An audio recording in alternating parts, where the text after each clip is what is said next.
ભાષા શિક્ષણમાં વિરામચિહ્નો એ એક ઘરેણું છે। વિરામચિહ્નો વગર કોઈ પણ વાક્ય જો આપણે એનું વાંચન કરીએ તો અર્થનો અનર્થ થાય છે।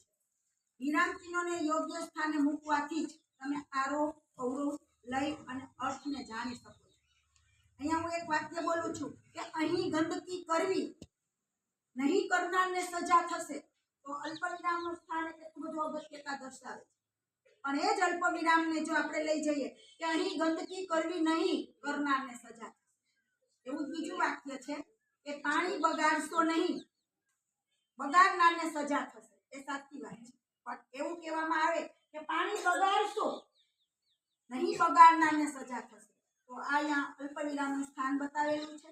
આ બતાવે છે વિરામચિહ્નોની કેટલી ભાષા શિક્ષણની અંદર અગત્યતા છે।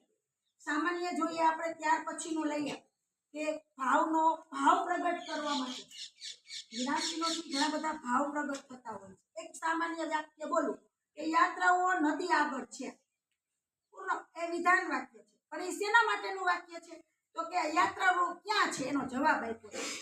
પણ આપણને કોઈ એમ કે યાત્રાઓ નદી આગળ છે, એનો સામાન્ય ભાવ વ્યક્ત પણ અરે યાત્રાઓ નદી આગળ છે, આ એક આશ્ચર્યનો ભાવ, એને જ વાક્ય છે પણ એમાં ઉદ્ગાર ચિહ્ન આવે।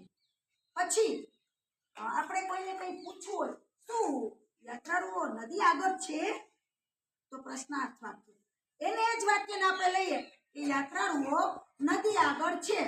કોઈ વ્યક્તિ આપણે પૂછે કે યાત્રાળુઓ ક્યાં છે, તો આપણે એને જવાબ આપે કે યાત્રાળુઓ નદી આગળ છે।